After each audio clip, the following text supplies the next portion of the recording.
저는 지방대를 나왔고 영어, 중국어, 러시아, 프랑스어, 독일어 자격증을 취득하게 되었어요. 근데 이 과정에서 저는 어떤 걸 이용했었냐면은 바로 뇌과학을 이용을 했었거든요. 뇌가 어떻게 외국어를 학습하는지 이런 것들을 갖다가 루트를 이제 하나씩 이제 탐색을 한 다음에 거기에 맞게끔 저만의 커리큘럼을 썼고, 그리고 나서 이제 영어, 중국어, 러시아, 프랑스어, 독일어까지 모두 자격증을 대학교 졸업 전까지 취득을 하게 되었어요. 이러다 보니까 그 많은 분들이 저한테 질문을 많이 보내주세요. 그래서 그 질문을 오늘 보면서 하나씩 얘기를 좀 나눠보도록 할게요. 먼저 첫 번째 질문인데요.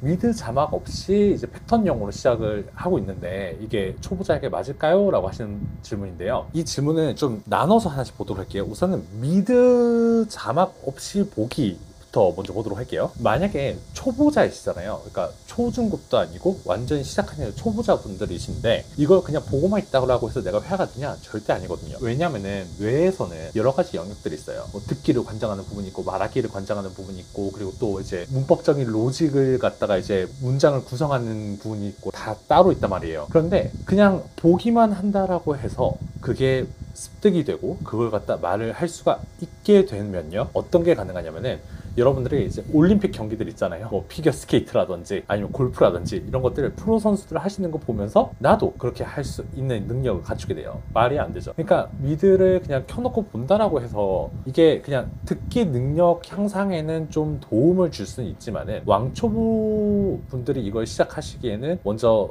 좀 벽이 있고, 그리고 그걸 본다라고 해서 회화가 절대 트이지 않는다라고 말씀드릴 수 있겠어요. 그리고 두 번째로 이제 패턴 영어 시작을 하면 어떨까라고 하시는 분들이 많은데요. 패턴 영어 굉장히 좋은 방법이에요. 그런데 문제가 되는 게 있어요. 이제 그냥 그 밑에 베이스나 이런 것들 깔지 않고 그냥 패턴 영어로만 진행을 하시는 거잖아요. 이렇게 되면 어떤 상황이 올 수가 있냐면은 패턴 영어로만 이제 쭉 진행했을 때 이런 게 있어요. 예를 들어서 나는 밥을 먹는다가 있고 나는 친구 집에 가고 싶다라는 문장이 있어요. 근데 이걸 갖다가 이제 여러 가지 이제 그 하신 분들 같은 경우에는 나는 밥을 먹고 싶다라든지 이렇게 이제 문장을 둘이 섞어서 아니면은 다른 문장들과 이제 배열을 바꿔서 이제 다른 문장들도 만들 수가 있거든요. 근데 패턴 영어로 처음 시작하셔서 그냥 패턴 영어에만 갇혀 계셔 있는 분들을 좀 보면은 어떤 형태가 나타나냐면은 나는 밥을 먹는다, 나는 친구 집에 가고 싶다, 이 문장을 할 수는 있어요. 근데 나는 밥을 먹고 싶다라는 문장을 만드시지 못하는 경우가 굉장히 많아요. 그렇기 때문에 패턴 영어도 좋지만은 패턴 영어 외에도 이제 내가 찾아서 먹을 수 있는 것들은 최대한 공부를 하시면서 그 중에서 패턴 영어를 갖다가 비율을 좀 줄여서 이제 공부를 하시는 게 맞지 않을까 싶습니다. 왜냐면은 패턴 영어만으로는 회화를 갖다가 전부 다 하시기는 굉장히 좀 어려워요. 그리고 두 번째 질문인데요. 10년 넘게 영어 공부를 했는데 한국에서 교육을 받아서 문제가 되는 건지 아니면은 왜 나는 이렇게 영어를 못하느냐 라고 하시는 분들이 많은데 이거 같은 경우는 좀 복합적인 문제가 가장 강해요. 왜냐면은 제가 아까 전에 말씀드렸잖아요. 외국어는 듣고 듣는데 웬만한 분들은 다 문제가 없으시죠. 왜냐면은 우리 청각이 다 있잖아요. 물론 선천적이거나 아니면 후천적으로 청각에 장애가 있으신 분들도 있을 수는 있어요. 그분들을 제외하고 우리가 이제 이비인후과 가가지고 검사를 받아서 청각에 문제가 없습니다 하시는 분들 있잖아요. 그분들 같은 경우에는 듣는 데는 전혀 문제가 없단 말이에요. 듣고 그럼 뭐가 문제냐? 이해가 안 돼. 이해가 돼야 돼요. 듣고 이해가 되고 그리고 나서 이걸 가지고 말을 할 수가 있어야 돼요. 여기에 대한 대답을 할 수가 있어야 되거든요. 이 세 가지 과정을 다 지나가야 돼요. 여기서 하나라도 빠지잖아요. 그러면은 여러분들 말을 할 수가 없어요. 그것에 관한 이해가 어떤 거냐면은 농아분들 있잖아요. 귀가 안 들리시는 분들 같은 경우에는 발성기관이 전부 다 이제 정상인데 회화를 아예 한국어 말을 못 하시는 경우도 굉장히 많아요. 하시는 경우도 있는데 그분들은 진짜 엄청난 노력을 통해서 이 부분을 갖다 극복하신 케이스고요. 그게 아니면은 듣기가 안 되면은 회화는 당연히 못 하게 된다라고 되어 있어요. 근데 우리가 보면은 한국에서 이제 열심히 공부를 하면은 우선 초등학교, 중학교, 고등학교 그냥 영어 유치원 막 이런 거 빼고 그냥 정규 가정적으로 봤었을 때 지금은 어떤지 모르겠는데 저 때는 어땠냐면은 고등학교 한 2학년, 3학년 와서야 원어민 선생님을 직접 영접할 수 있는 기회가 있었어요. 그것도 일주일에 1시간 정도요. 근데 그게 아니면은 뭐 원어민 선생님을 뭐 볼 일이 없었죠. 그럼 듣기인데요. 듣기 같은 경우도 원어민 선생님하고 대화를 하게 되면은 듣기가 어느 정도 이제 쌓이게 되면 듣기가 조금 늘 수는 있죠. 그런데 문제가 되는 거는 학교에서도 그렇게 듣기 공부를 갖다 많이 하진 않거든요. 수능이나 이런 것도 해보셔서 아시잖아요. 앞에 있는 문제들 빼고는 그 듣기를 그렇게 많이 하진 않죠. 그리고 나서 듣기 듣기까지도 중요한데 제가 아까 말씀드렸죠. 듣고 이해까지 됐어요. 어떻게 어거지로 듣고 이해까지 됐다라고 할게요. 토익처럼요. 듣고 이해를 했어요. 그리고 듣고 나서 말을 해야 되잖아요. 근데 이 말을 해본 경험이 없는 거죠. 생각해보세요. 저 원어민 선생님 있었을 때도 생각이 나는데 한 반에 한 40명, 45명이었거든요. 지금 아이들이 많이 줄었다라고 하지만은 40명에서 45명이었어요. 그러면은 수업 시간은 50분이잖아요. 그러면은 돌아가면서 이제 1분씩만 잡아먹어도 50분이에요. 1분밖에 대화를 할 수가 없죠. 그러다 보니까 이제 그런 수업에 들어가면 아시다시피 말하는 아이들만 계속 말하고 가만히 있는 아이들은 그냥 가만히 있죠. 그러다 보니까 우리는 어려서부터 회화를 직접 내가 문장을 만들어서 말을 하는 그런 훈련이 되어 있지 않아요. 그러다 보니까 저 같은 경우도 이제 다국어를 갖다 단기간에 다다다다닥 하면서 사람들 어떻게 그렇게 할 수 있냐, 나는 영어 하나 10년 해도 안 되던데 라고 하셨는데, 그러니까 우리는 어떻게 보면 영어를 10년 해도 회화를 못할 수밖에 없는 시스템에 들어가 있어요. 그래서 여기에서 가장 큰 문제점이라고 하면은 듣기는 그렇다 치고 회화를 할 수 있는 기회가 거의 없다라는 거.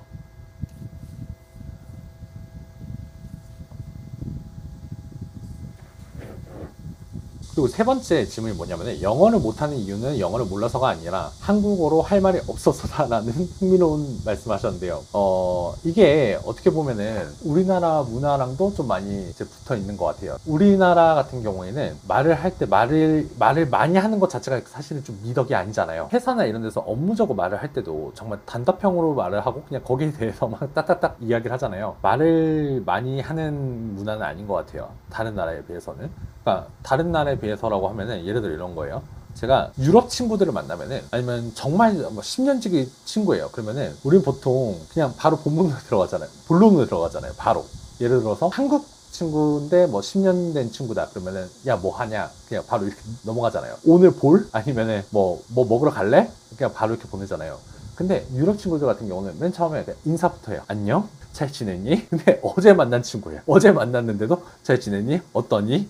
부터 시작을 해요. 그래서 이런 문화적인 차이가 좀 있지 않았을까 싶어요. 그리고 나서 두 번째로는 뭐냐면은 할 말이 없어서가 아니고 할 수 있는 말을 안 하는 경우. 그러니까 안 한다기보다는 어떻게 해야 될지 모르는 경우가 굉장히 많아요. 예를 들어 볼게요.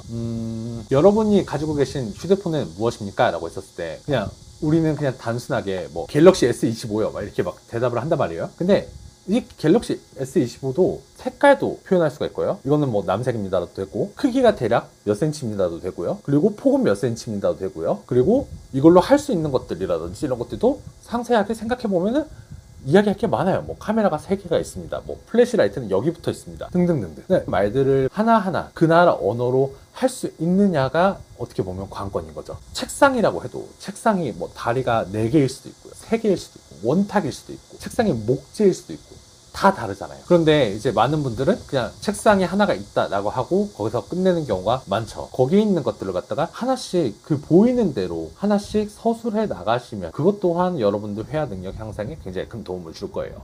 그 다음 질문 보도록 할게요. 영어는 머리로 배우는 것이 아니라 몸으로 익히는 것이라고 하셨습니다. 두 가지 결정적인 차이는 무엇일까요? 라고 하셨는데요. 맞아요. 그러니까 머리로 배우는 것과 몸으로 익히는 거는 완전히 다른 차원의 문제예요. 제가 아까 말씀드렸죠. 듣고 나서 이해를 하고 거기에 대해서 문장을 만들어서 말을 할 수 있어야 된다라고 하세요. 근데 많은 분들이 커다랗게 착각하고 있는 게 뭐냐면은 회화 문장들을 갖다가 이렇게 생각하세요. 문장을 본다. 이 문장을 그냥 통으로 암기를 한다. 그리고 나서 이 말을 써먹어야 할 때 이 문장을 그대로 뱉는다. 이렇게 아주 간단하게 생각하시는데요. 우리의 뇌는 컴퓨터가 아니에요. 그래서 그렇게 될 수가 절대 없는 구조로 되어 있어요. 이거는 정말 장담합니다, 여러분. 그래서 이 공부법은 그냥 버리셔야 돼요. 그럼 어떻게 해야 되냐? 그러니까 이해를 하는 거 아까 말씀드렸죠. 듣고 이해를 해요. 그리고 나서 이걸 갖다가 문장을 갖다가 내가 스스로 만들어서 발화를 할 수 있는 곳까지 가셔야 돼요. 이 과정이 몸에 익히는 거고요. 듣고 이해하는 거는 이것 또한 뭘까요? 배우는 게 아니고 사실 몸으로 익힌 거예요. 듣고 나서 이해를 했기 때문에 그건 몸으로 익힌 거예요. 그러면은 배우는 것이라는 게 있는데 이게 뭐냐면은 이것도 제가 외국어 회화 공부법 컨설팅을 할 때 정말 많은 분들한테 이제 듣는 질문 중 하나인데요. 자꾸 복습을 더 할까요? 아니면은 이걸 좀 더 챕터를 더 이제 좀 더 읽어볼까요? 이런 말씀 많이 하세요. 이게 뭐냐면은 내가 이걸 갖다가 이 구간이 지금 잘 안 돼요. 그러니까 문장을 만들어서 회화로 뺏는 구간이 잘 안 돼요. 그러면은 많은 분들이 착각을 하신 게 내가 지식이 부족해서구나 라고 착각을 하세요. 그래서 다시 되돌아가신단 말이에요. 이걸 다시 이제 그 서명 공부라고 하죠. 아니면 인강을 본다더라 이런 걸로 다시 되돌아가세요. 그런데 이것은 어떻게 보면 인풋에 관련된 거거든요. 근데 인풋을 열심히 하고 그냥 이해했어요 라고 한다고 해도 그 이해를 한 것과 내가 체득을 해서 바로바로 말을 할 수 있는 것은 완전 다른 개념이에요. 이게 먼저 선행이 돼야 되는 건 맞는데 이게 안 된다고 해서 이쪽으로 돌아가야 된다는 건 절대 아니거든요. 마치 이런 거예요. 여러분들이 뭐 골프 레슨을 들어요. 그러면은 이제 골프 선생님이 하는 걸 갖다가 이제 촬영을 했어요. 근데 이제 내가 여러 번 연습을 하다가 안 되는 부분이 있었을 때, 그때 선생님이 뭐라고 하셨지, 어떻게 치셨지 하고 그 구간만 돌려보고 이제 그 구간을 보고 이게 이렇게 했었지 하고 다시 또 연습을 하는 것과, 여러분들이 그냥 이것만 보고 있는다고 해서 실력이 늘지는 않거든요. 그러니까 배우는 것은, 머리로 배우는 것은 그냥 보고 그냥 머릿속에서 그냥 이해를 하고 그냥 납득하는 과정에서 그친다는 거예요. 그렇기 때문에 여러분들이 만약에 영어 회화를 잘하고 싶으시다면은 이쪽으로 빠지시게 되면은 이제 계속 이쪽으로 빠지게 되고, 이 작업만 한 10년 하시다가 나는 왜 영어가 안 될까라고 하시는 경우가 굉장히 많아진다. 그리고 요즘 유행하고 있는 혼자 상황극, 1인극, 연극 공부법도 추천해 주셨는데, 구체적으로 어떻게 진행해야 하는 건가요?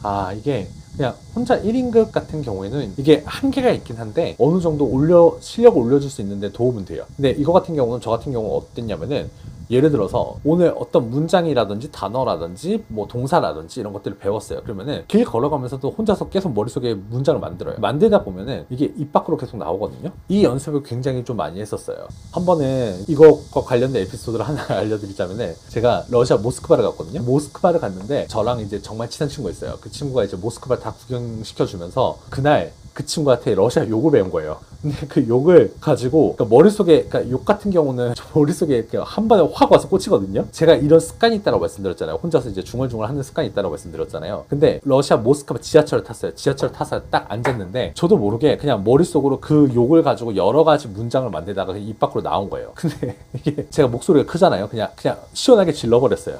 질러버리니까 러시아 사람들 한 10명이 저를 갖다 정말 미친 사람처럼 이러고 쳐다본 기억이 있어요. 그러니까 여러분들, 그러니까 욕은 이제 알아두면 좋지만은 사용하지 맙시다. 통문장 암기, 이거 괜찮나요? 영어 회화를 하는 데 있어서 통문장을 갖다 그대로 외우면 된다고 하는데 되나요? 라고 하셨는데요. 제가 아까 말씀드렸죠. 통문장 암기 절대 안 됩니다. 왜냐면은 우리의 뇌는요 어떤 것을 기억을 할 때, 어린아이들 같은 경우 통문장 암기가 가능해요. 왜냐면은 어린아이들은 단면 기억을 잘하거든요. 근데 성인이 되고 나서부터는 단면 기억이 아니고 이게 조합 구조로 바뀌어요. 그렇기 때문에 통문장이 머릿속에 안 들어가요. 이게 가능하잖아요. 만약에 영어를 통문장으로 외울 수 있는 능력이 생겼어요. 그러면 여러분들은 어떤 것도 가능하냐면은, 법전이 있죠.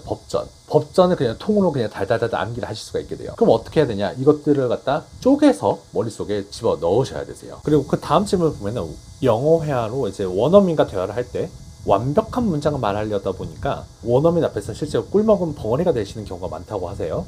이럴 때는 어떻게 해야 될까요? 멘탈 관리법이 있을까요? 라고 하시는데요. 사실은 약간 좀 이런 게 있어요. 이제 저도 이제 외국어 회화 공부법 컨설팅을 하다 보면은 딱 두 분류로 나뉘세요. 두 분류 나뉘는데, 완벽주의 성향 가지시는 분이, 그리고 완벽주의가 아니고 그냥 막 지르시는 분들이 계세요. 그때 약간 이런 느낌으로 이렇게 두 분류가 이제 완벽하게 나뉘어요. 그러면은, 그러니까 여 중간에 있으신 분들 같은 경우 괜찮은데, 이게 완벽하게 딱 나뉘잖아요. 그러면은 여기서 여러분, 영어 회화가 가장 빨리 초반에 느는 쪽이 어느 쪽일까요? 완벽한 쪽일까요? 아니면 이쪽일까요? 그냥 대충 그냥 막 던지시는 분들일까요? 바로 대충 던지시는 분들이 굉장히 빨리 올라가요. 중국까지. 그리고 이분들은 엄청 느려요. 왜냐면은 이분들 같은 경우는 일단 의미 전달에 포커스를 주세요. 그래서 그냥 헤헤헤 유유유 이러시는 식으로 막 던지신단 말이에요. 그러다 보면은 이제 언어 전달에 포커스를 두시다 보니까 이제 중국까지 빨리 올라가요. 근데 이분들 같은 경우는 중국까지 올라가는데 굉장히 어려워하세요. 근데 반대로 이제 중국부터가 이제 역전이 되거든요. 어떻게 되냐면은, 중국까지 딱 왔어요. 그러면은 완벽주의 성향 가지신 분들이 중급에서 고급에 빨리 올라가세요. 반대로 그냥 막 던지셨던 분들 있잖아요. 그분들이 중급에서 고급 올라가는 걸 굉장히 힘들어하세요. 왜냐면은 여기서부터는 이분들의 능력이 필요하고요. 그리고 왕초보에서 중국 갈 때는 여기 계신 분들이 가지고 계신 능력들이 필요해요. 그러니까 맨 처음에는 그냥 막 던지고, 중국부터는 정말 하나하나 꼼꼼하게 완벽주의로 가야 돼요. 이게 가장 이상적인 거예요. 그런데 이런 거예요. 말 많은 친구들한테 너 말 좀 그만해 라고 하는 것도 힘들지만, 말을 못하는 친구들한테 너 말 좀 해봐 라고 하는 게 더 힘들거든요. 그러니까 이걸 갖다가 하이브리드 되면 너무나 좋은데, 이걸 갖다가 혼자서 그러니까 이걸 케어하기에는 좀 어려움이 있을 수가 있죠. 오늘은 이제 질문 주신 것들에 대해서 좀 이야기를 나눠봤고요. 제가 외국어 회화 컨설팅도 같이 진행하고 있으니까요. 공부법 컨설팅 듣고 싶으신 분들 같은 경우에는 아래 하단에 링크 남겨놓도록 할게요. 댓글에 있는 링크 한번 확인해주세요. 감사합니다.